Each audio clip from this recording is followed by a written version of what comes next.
Si Dieu est pour nous, qui sera contre nous? Romains chapitre 8 verset 31. Cette question n'est pas poétique. Elle est spirituelle, radicale et profondément libératrice. Elle s'adresse à ceux qui sont fatigués d'expliquer leur cœur, à ceux qui ont été jugés sans être écoutés, à ceux dont les intentions ont été mal interprétées. Si tu regardes cette vidéo, ce n'est pas un hasard. Tu es venu chercher une réponse, une paix, une direction. Et tu es au bon endroit. Aujourd'hui, nous allons comprendre pourquoi tu n'as plus besoin de convaincre, pourquoi le silence peut devenir une force spirituelle, et comment Dieu lui-même se lève pour défendre ceux qui marchent dans la vérité. Ce message n'est pas là pour flatter, mais pour éduquer, équiper et aligner ton cœur avec la sagesse de Christ. Avant d'aller plus loin, abonne-toi à la chaîne, like cette vidéo, partage-la à quelqu'un qui en a besoin, et écris en commentaire « Dieu est grand ». Reste jusqu'à la fin, car la valeur spirituelle va s'intensifier à chaque partie. Partie 1. Dieu est le défenseur, pas l'homme. Il y a une vérité fondamentale que beaucoup de croyants oublient dans les moments d'injustice. Dieu ne regarde jamais comme les hommes regardent. Là où les regards humains se posent sur les apparences, les rumeurs, les versions incomplètes ou les jugements rapides, Dieu, lui, va beaucoup plus loin. Il pénètre le cœur. Il voit ce qui n'a jamais été dit, ce qui a été fait dans le secret, les intentions réelles derrière les actes visibles.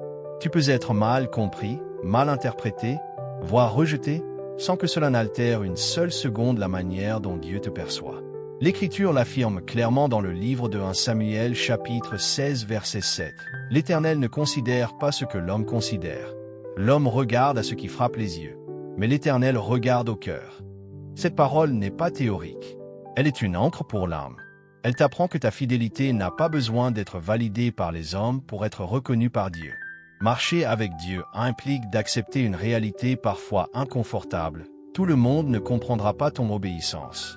Certains interpréteront ton silence comme de la faiblesse, ta mise à l'écart comme un échec, ta discrétion comme un manque de valeur. Pourtant, devant Dieu, ta valeur ne diminue pas parce que les hommes se trompent. Elle demeure intacte, car elle est fondée sur ton cœur et non sur l'opinion publique. C'est précisément là que naît un épuisement profond chez beaucoup de croyants. Non pas un épuisement lié au service ou à la prière, mais une fatigue intérieure causée par le besoin constant de se justifier. Expliquer ses choix spirituels, défendre ses intentions, prouver sa sincérité à ceux qui ont déjà décidé de ne pas écouter finit par voler la paix. Cette pression intérieure n'est pas un appel de Dieu. Elle est souvent le signe que l'on cherche une approbation que Dieu n'a jamais exigée. La parole nous rappelle dans le livre de Galates chapitre 1 verset 10. « Si je plaisais encore aux hommes, je ne serais pas serviteur de Christ. » Ce verset met en lumière un principe essentiel. L'obéissance à Dieu entre parfois en conflit avec le désir d'être accepté par tous. Lorsque tu comprends cela, une autre vérité s'impose. Dieu combat pour ceux qui choisissent la paix plutôt que la confrontation. Il y a des combats que Dieu ne gagne pas par le bruit, mais par le silence. Dans Exode chapitre 14 verset 14, il est écrit « L'Éternel combattra pour vous, et vous, gardez le silence. » Ce n'est pas une invitation à la passivité, mais un appel à la confiance. Le peuple était acculé, menacé, sans issue visible, et pourtant Dieu leur demande de se tenir tranquille. Pourquoi? Parce que la bataille ne leur appartenait pas. De la même manière, certaines accusations, certains jugements et certaines incompréhensions ne t'appartiennent pas à régler. Se taire au bon moment devient alors une protection pour ton âme. Toutes les batailles ne méritent pas une réponse. Toutes les discussions ne produisent pas la vérité. Certaines ne font qu'attiser la confusion, nourrir la division et réveiller l'amertume. La sagesse biblique enseigne que parler à des cœurs fermés n'apporte ni lumière ni paix. Dans le livre des Proverbes chapitre 26 verset 4, il est écrit « Ne réponds pas à l'insensé selon sa folie, de peur que tu ne lui ressembles toi-même. » Ce silence-là n'est pas une défaite. Il est une barrière spirituelle qui te préserve de la colère, de la vengeance et du ressentiment. Enfin, il est crucial de se rappeler que Dieu n'est jamais en retard. Même lorsque tout semble figé, même lorsque l'attente paraît injuste, la justice divine suit un calendrier parfait. Dieu agit au moment opportun, ni trop tôt, ni trop tard. Cette attente travaille ton caractère, affine ta foi et prépare ton cœur à recevoir l'honneur sans orgueil. Comme le rappelle le livre d'Ecclésiaste chapitre 3 verset 11, il fait toutes choses belles en son temps. Apprendre à faire confiance à ce temps divin, C'est accepter que Dieu soit ton défenseur et non les hommes. Partie 2. Jésus, le modèle du silence victorieux. Lorsque l'on observe attentivement la vie de Jésus, une chose frappe profondément. Face aux accusations les plus graves, face aux mensonges les plus violents et aux injustices les plus flagrantes, il n'a pas cherché à se justifier. Il n'a pas tenté de convaincre ceux qui avaient déjà fermé leur cœur. Son silence n'était ni un aveu, ni une fuite. Il était une obéissance totale au Père. Jésus savait que la vérité n'a pas besoin d'être défendue par l'agitation humaine. Elle s'impose d'elle-même au temps de Dieu. L'Évangile selon Matthieu chapitre 27 versets 12 et 14 rapporte que, même accusé par les principaux sacrificateurs et les anciens, il ne répondit rien, au point que Pilate en fut étonné. Ce silence révélait une autorité bien plus grande que n'importe quel plaidoyer. Jésus connaissait l'issue. Il savait que la résurrection serait la réponse définitive à toutes les accusations. Les hommes l'ont jugé, condamné et crucifié, mais Dieu l'a justifié en le relevant d'entre les morts. Voilà pourquoi le croyant est appelé à marcher dans cette même confiance. Se justifier devant les hommes peut sembler urgent, mais se confier en Dieu est toujours plus puissant. La vérité n'est jamais menacée par le silence lorsqu'elle repose entre les mains du Père. Cette réalité conduit à un principe central de la foi chrétienne. La croix précède toujours la justification. La victoire spirituelle passe souvent par l'humiliation. Jésus n'a pas été glorifié avant d'être incompris. Il n'a pas été élevé avant d'être abaissé. La croix n'était pas un accident, mais un passage nécessaire. Comme l'exprime l'Écriture dans l'Épître aux Hébreux chapitre 12 verset 2, Jésus a enduré la croix en vue de la joie qui lui était réservée. Cela signifie que l'injustice qu'il a subie faisait partie du chemin vers la gloire. Refuser la croix, c'est refuser le processus par lequel Dieu révèle sa puissance. Ce principe demeure aujourd'hui.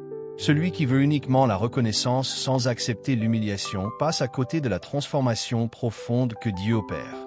Dieu ne glorifie pas ce qui n'a pas été purifié. Il ne justifie pas ce qui n'a pas été abandonné entre ses mains.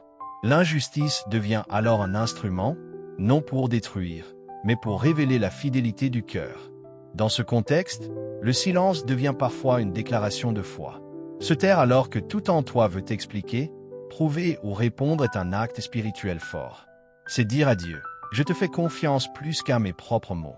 Cette posture désarme l'ennemi, car elle retire le combat du terrain humain pour le placer dans le domaine divin. La foi authentique n'a pas toujours besoin de discours. Elle se manifeste aussi par l'abandon.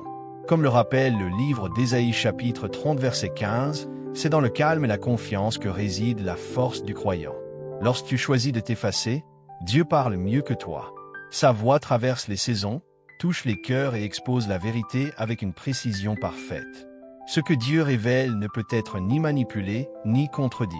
Il utilise parfois des circonstances inattendues, parfois des personnes que tu n'as jamais sollicitées, parfois le temps lui-même pour faire éclater la vérité. Le psaume 37 chapitre 37 verset 6 affirme que Dieu fera paraître ta justice comme la lumière et ton droit comme le soleil à son midi. Tu n'as pas besoin de forcer la lumière. Elle se lève d'elle-même quand Dieu décide. Enfin, la paix devient une arme spirituelle redoutable. Elle n'est pas une résignation, mais une forteresse intérieure. L'apôtre Paul l'exprime avec clarté dans Philippiens chapitre 4 verset 7. « Et la paix de Dieu, qui surpasse toute intelligence, gardera vos cœurs et vos pensées en Jésus-Christ. » Cette paix proclame silencieusement que Dieu est au contrôle, même lorsque tout semble injuste. Elle témoigne que ta confiance ne repose pas sur les circonstances, mais sur la fidélité de Dieu. Là où le monde s'agite pour se défendre, le disciple de Christ choisit la paix, sachant que le Père parle toujours plus fort que les hommes. Partie 3. Les fruits parlent plus fort que les mots. Il existe une loi spirituelle immuable que le temps finit toujours par révéler. Dieu ne défend pas ses enfants par des discours, mais par des fruits visibles. Dans un monde où chacun cherche à expliquer, justifier et prouver, Dieu adopte une autre méthode. Il laisse la vie parler. Il laisse le caractère se révéler. Il laisse la fidélité produire des résultats que personne ne peut contester. Cette vérité est clairement exprimée par Jésus lui-même lorsqu'il affirme que l'on reconnaît l'arbre à son fruit, comme on le retrouve dans l'Évangile selon Matthieu chapitre 7 verset 16. C'est donc à leurs fruits que vous les reconnaîtrez. Les mots peuvent être manipulés, les discours peuvent séduire, mais les fruits, eux, sont irréfutables. Une vie transformée, marquée par la paix, la persévérance et l'amour, devient un témoignage silencieux mais puissant. Avec le temps, même ceux qui doutent, critiquent ou s'opposent sont confrontés à une réalité qu'ils ne peuvent nier. L'œuvre de Dieu dans une vie fidèle. Dieu laisse parfois les accusations circuler pendant un temps, non parce qu'il est indifférent, mais parce qu'il prépare une réponse bien plus forte que des explications. Cette réponse, ce sont les fruits. Il parle là où les mots échouent, et il demeure lorsque les opinions changent. Le rejet, dans cette perspective, prend une dimension nouvelle. Il n'est plus seulement une douleur à supporter, mais parfois une stratégie divine. L'histoire de Joseph illustre parfaitement ce principe. Rejeté par ses frères, vendu, accusé à tort et emprisonné, Joseph aurait pu considérer ces événements comme une succession d'échecs. Pourtant, chacun de ces moments était une étape vers la position que Dieu avait préparée pour lui. Le rejet n'était pas une fin, mais un déplacement. Dieu fermait certaines portes relationnelles pour en ouvrir d'autres, alignées avec son dessein. Ce principe invite le croyant à ne pas interpréter le rejet comme un verdict, mais comme une transition spirituelle. Comme le rappelle le livre de la Genèse chapitre 50 verset 20, Dieu est capable de transformer le mal en bien. Dans cette marche, chercher l'approbation humaine devient un piège dangereux. Vouloir être compris par tous expose l'âme à la confusion et à l'instabilité. Les opinions humaines sont changeantes, parfois contradictoires, souvent influencées par les émotions ou les intérêts personnels. Dieu, lui, appelle ses enfants à vivre pour son regard. L'apôtre Paul l'exprime clairement lorsqu'il rappelle que l'approbation des hommes ne peut pas être le moteur de la foi. Vivre pour Dieu, c'est accepter que certains ne valident jamais ton parcours, sans que cela remette en question ton appel. L'approbation divine suffit. Elle libère du poids des regards et permet une marche stable, enracinée dans la vérité. Cette stabilité est profondément liée à l'humilité. L'Écriture enseigne que l'humilité précède toujours l'honneur. Ce n'est pas l'autopromotion qui élève, mais l'abandon confiant entre les mains de Dieu. La première lettre de Pierre chapitre 5 verset 6 nous rappelle « Humiliez-vous donc sous la puissante main de Dieu, afin qu'il vous élève au temps convenable. » L'honneur véritable n'est jamais arraché. Il est accordé. Celui qui accepte de s'effacer, de renoncer à se mettre en avant, laisse à Dieu la place de le positionner au moment juste, sans lutte ni compromis. Enfin, la fidélité dans le secret est la fondation de toute gloire durable. Dieu ne construit pas ses serviteurs sous les projecteurs. Il les façonne loin des regards, dans l'obéissance quotidienne, dans les choix invisibles, dans la persévérance quand personne n'applaudit. Cette fidélité silencieuse prépare une manifestation qui, lorsqu'elle arrive, porte l'empreinte de Dieu seul. Jésus lui-même a rappelé que le Père qui voit dans le secret rendra au grand jour. Comme on le retrouve dans l'Évangile selon Matthieu chapitre 6 verset 4. Celui qui demeure fidèle sans reconnaissance humaine découvre, au temps de Dieu, que la gloire véritable ne vient pas des hommes, mais du Seigneur qui connaît le cœur et qui honore ceux qui marchent humblement devant lui. Tu n'as plus rien à prouver, tu n'as plus besoin de convaincre, Dieu est ton défenseur. Choisis la paix, choisis l'obéissance, choisis de laisser Dieu parler pour si ce message t'a édifié. Abonne-toi, like, partage et écris en commentaire. Dieu est grand, que Dieu te garde et t'affermisse.